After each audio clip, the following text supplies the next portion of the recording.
Hello বন্ধুরা, welcome back to my channel Ganesh Poli Das. আশা করছি সবাই ভালো আছো। প্রিয়েশের বার্থডে ব্লগ নিয়ে চলে এলাম। বেশ কয়েকটা শর্ট দিয়েছি, মিনি ব্লগ দিয়েছি। সকাল সকাল স্নান টান করে পুজো দিয়ে আমি বাপের বাড়িতে চলে এসেছি। দু একদিন আগে পিসি আমাকে বললো যাই হোক এখানেই চলে আয়, পয়লা বৈশাখের দিন বৌদি থাকলে তো অন্তত কিছু করতো, তাই আমি ওকে এবছর 5 রকম ভাজা দিয়ে আমি দেবো, তোর কোনো ঝামেলা করতে হবে না। দেখো সকাল সকাল পিসি এখানে কাটাকাটি করছে। মা থাকলে না প্রত্যেক বছর পয়লা বৈশাখে বাপের বাড়িতে নেমন্তন্ন থাকতো। যেহেতু পুচকোর জন্মদিন পরে পয়লা বৈশাখের দিন কোনো দিন পুচকো হওয়ার পরে আর আসা হয় না, তাই এই বছরটা পিসি বললো এখানেই চলে আয়, একসঙ্গে সবাই খাওয়া দাওয়া করবো, তোর কোনো কিচ্ছু করতে হবে না। এখানে পিসি রান্নাবান্না অলরেডি শুরু করে দিয়েছে। আমি বাড়ি থেকে পিসিকে বললাম তোরা তো সব কিছুই করছিস, তাহলে আমি অন্তত বাড়ি থেকে পায়েসটা করে নিয়ে আসি। আশেপাশে সবাইকে দিয়েছি আর একটুখানি এখানে সব পায়েসটা নিয়ে আসলাম পুচকোকে দেওয়ার জন্য। আর সকাল সকাল এখানে দেখো আমি আর বাবি একটু বেরিয়ে পড়ে গেছি, একটু বেলুন, আর ওর খুব ইচ্ছা ছিল মাটির থালায় দেওয়ার জন্য, যেহেতু আর পেলাম না এই রোদের মধ্যে আর বেশি আমরা ঘুরিও নি। তারপর আমরা বাড়ি চলে এসেছি 4-5টা বেলুন নিয়ে।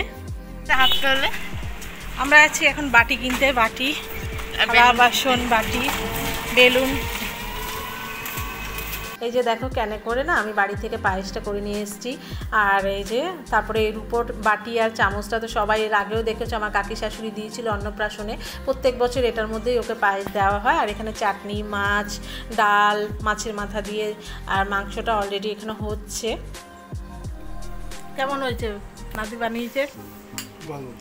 হ্যাঁ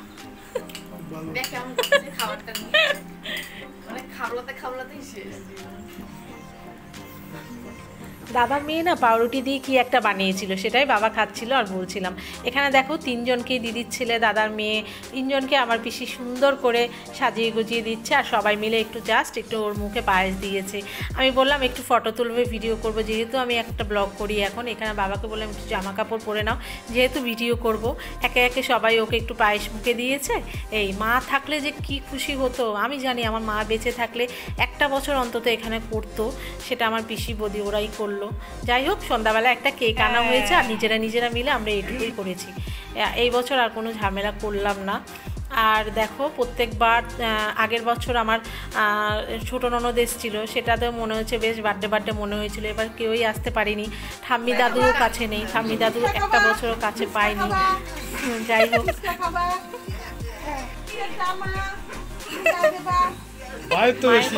মনে পড়ছিল আমাকে, কি বলবো, একটা আরও 2-3টে বছর যদি একটু ওকে কাছে পেতো। প্রিয় হওয়ার পরে খুব খুশি হয়েছিল আমার মা, তো সেখানে একটু কাছে থাকলে আর কটা দিন খুব ভালো হতো। আর আমি এর আগের ব্লগে বলেছিলাম আমি বেশ ডিপ্রেশনের মতো চলে যাচ্ছি। বেশ কয়েকদিন ধরে মাকে এত মনে পড়ছে, এত স্বপ্ন দেখছি, কি বলবো। এটা আমারটা আমি বুঝতে পারছি, অন্য কেউ হয়তো বুঝতে পারবে না। আর এখানে দেখো একে একে সবাই আশীর্বাদ করছে, আমিও করলাম, একটু পায়েস মুখে দিলাম। দেখতে দেখতে 3টে বছর হয়ে গেল পিএসটার। এত দুষ্টু না, মানে কি বলবো। তাই ভাবি যে বাবা মা না হলে না সত্যি ছেলে মেয়ের মর্মটা বোঝা যায় না। এখন মা হয়েছি তো তাই বুঝতে পারছি যে বাচ্চা কি জিনিস। আর এখানে ওর বাবাও একটু আশীর্বাদ করছে। আর সন্ধ্যাবেলা একটা কেক কাটিং হয়েছে, তারপরে আমরা আবার বাড়ি চলে এসেছি। এখানে দিদুনের ফটোর সামনে সবাই একটু প্রণাম করছে 3জনে। আর দিদিভাই এখানে আর্ট করছে আর দুষ্টুমি করছে। দেখো এসে এখানে। হ্যাঁ কি লিখছেন? ওর বার্থডে দিন না প্রত্যেক বছর প্রচণ্ড গরম থাকে, এই বছর এত ঠান্ডা ঠান্ডা ওয়েদার, কি ভাল লাগছিল, একদম গরম লাগছিল না। আগের দিন যেহেতু ঝড় বৃষ্টি হয়েছে। আর এখানে দেখো খাওয়া দাওয়া হচ্ছে। আর সন্ধ্যাবেলায় একটা দাদার ঘরে একটু 4-5টা বেলুন দিয়ে সাজিয়ে কেক কাটিং হয়েছে। কাটিস না, জাস্ট কয়েকটা ফটো তুলে আমরা তারপরে বাড়ি চলে এসেছি। ভালো লাগলে লাইক কমেন্ট